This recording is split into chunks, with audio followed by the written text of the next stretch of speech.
सरकार को कहीं न कहीं गर्त में ले जाएंगे। इस प्रकार की बातें विपक्ष लगातार कर रहा है। देखिए, मैं तथ्यों से बात कर रहा हूँ, मैं वैसे तो बात नहीं कर रहा। इनके समय के अंदर 2014 से पहले ये 10 वर्ष तक मुख्यमंत्री प्रदेश के रहे। अगर किसी बुजुर्ग को पेंशन बनवानी पड़ती थी, 6 महीने तक वो दफ्तर के चक्कर काटता रहता था। फिर अधिकारी कहीं ये कह देते थे, कहा तेरे को तो मानदेय मिलेगा, कहा 2 महीने की सेवा भी कर देगा, फिर वो सेवा भी ले लेता था। तब जाकर के उसकी पेंशन लगती थी, चक्कर काट काट करके। राज्य के उस पोर्टल का ही कमाल है जिसको वो बंद करने की बात कर रहा है।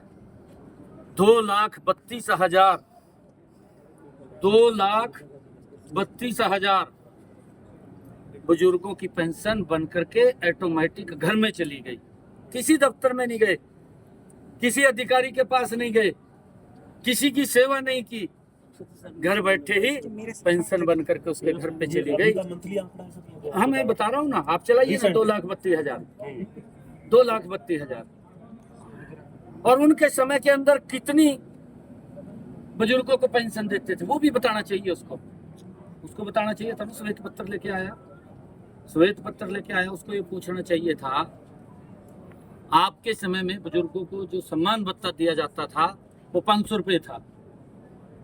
2014 में जाते जाते ये उसको 1,000 रुपये कर गया। दिए तो नहीं, दिए तो हमने यहाँ, उसने तो नहीं दिए, उसने तो घोषणा की, ये तो हम कह रहे हैं।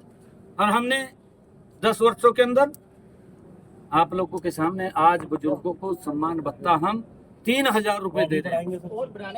देखिए, हमारी जो एक सिस्टम चला हुआ है, उस सिस्टम के तहत हम बुजुर्गों का सम्मान कर रहे हैं। हमने उसको महंगाई के साथ भी जोड़ा है। उसको लेकर के हमारी सरकार मजबूती से हर वर्ग का ध्यान कर रही है, हर वर्ग को जीवन को सरल करने का काम कर रही है। परंतु कल वो एक श्वेत पत्र लेकर के आया। श्वेत पत्र तो उसकी सरकार की भाजपा से हरियाणा में हर मामले में कहीं ना कहीं सरकार के ऊपर रहने के आरोप।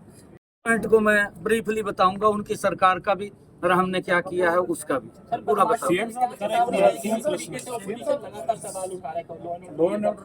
हमने कह दिया है अपने पुलिस अधिकारियों को, वो लगे हुए हैं।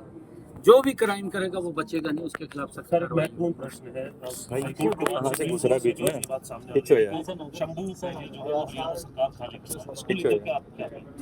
अभी मुझे इसकी सूचना अभी कुछ देर पहले ही मिली, अभी क्योंकि मैं सारा देखूँ नहीं क्या मामला है। माननीय कोर्ट का ये जो फैसला है वो सर्वमान्य होता है, उसके अंदर कोई वो नहीं है। परंतु लॉ एंड ऑर्डर की व्यवस्था को देखना ये सरकार की जिम्मेवारी है, और लॉ एंड ऑर्डर को मेंटेन करना भी ये हमारी जिम्मेवारी है। तो वो सारी बातें हैं। ये विषय किसानों से कोई अपील करेंगे सर हम लगातार दोनों बीच का रास्ता निकल जाए, आप बोल दे और वो घर चले जाओ? नहीं, देखिए, हम ये लगातार कह रहे हैं, ये परिवार एक मेरा घर है। उस घर में अगर मैं चाहूँ आज ही एक दिन सोचूं कि मैं बड़ा मकान भी बना दूं, बड़ी गाड़ी भी खड़ी कर दूं, वहाँ AC भी लगा दूं, वहाँ पर फ्रिज भी लगा दूं, ये शायद एक समय में संभव ना हो, धीरे धीरे संभव होता है। ये सब की परिस्थितियाँ ऐसी हैं, हर घर की परिस्थितियाँ ऐसी हैं। ये देश भी हमारा घर है, हमारा परिवार। हमने कहा भी, हमारे मंत्री लगातार वार्ता करते रहे और आज भी बातचीत कर रहे हैं। कई ऐसे विषय होते हैं कि वो आज नहीं पूरे होंगे तो कल होंगे। आज किसान की जो मजबूती के अंदर कदम उठाए जाते हैं, मैं धन्यवाद करना चाहूँगा आदरणीय नरेंद्र मोदी जी का।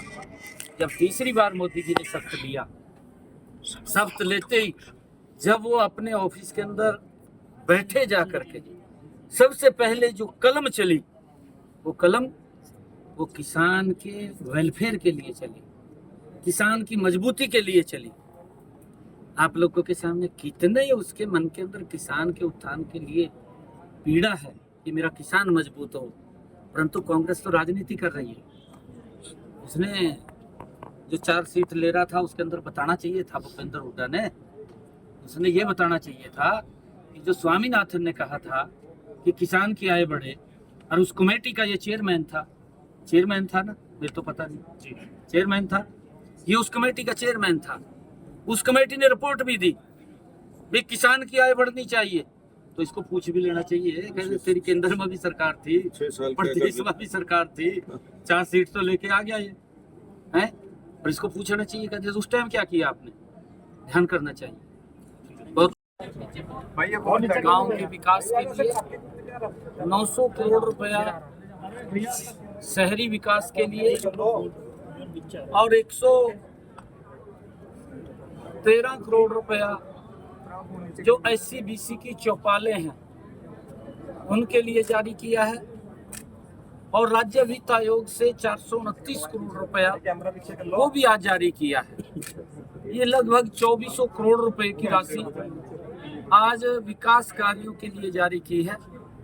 हमारी सोच है कि गांव का विकास हमारा सरपंच जो गति से करे, और जो भी वहाँ की समस्याएं हैं या लोग जो मांग करते हैं उनको प्राथमिकता के आधार के ऊपर पूरा करे। आज एक बड़ी रकम विकास कार्यों के लिए जारी की है। ये गांव के लोगों को इसका बड़ा लाभ मिलेगा, चाहे फिरनी बननी है या कोई गली बननी है या कम्युनिटी सेंटर बनना है कहीं पर, या चौपालों को रेनोवेट करना है, उनकी रिपेयर का है, ये इसके लिए हमने आज बड़ा पैसा जारी किया है, और इसका लाभ हरियाणा प्रदेश के गांव के लोगों को और शहर के अंदर भी मिलेगा। आपने बताया सर कि सरपंचों की अगर कोई क्या विषय था वो सरपंचों को मानदेय के बारे में सर आपने देखिए, सरपंच ये चाह रहे थे कि हमने 1.5 गुना उनके जो मानदेय है उसके अंदर बढ़ोतरी की है। होता है, सरपंचों को लगाव भी है सरपंचों का बड़ा कि और ज़्यादा हमारा मानदेय बढ़े, परंतु हम बिना भेदभाव के ये कार्य कर रहे हैं। हरियाणा प्रदेश के अंदर हमारी सरकार मजबूती से लोगों की अपेक्षाओं के ऊपर काम कर रही है, और विपक्ष को काम दिखाई नहीं दे रही 10 वर्ष के। भूपेंद्र सिंह हुड्डा मेरे ख्याल से अपनी सरकार का श्वेत पत्र उठाए घूम रहे हैं। भूपेंद्र सिंह हुड्डा को कांग्रेस के मुखिया रहे हैं, उसको शायद ये मालूम नहीं है कि हमने जो मैनिफेस्टो में लोगों से बताने चाहिए थे उसको। अच्छा किया उसने, कल वो ध्यान रखते हैं, परंतु अपना भी ध्यान रखे, अपने बारे में भी बताए कि हमारे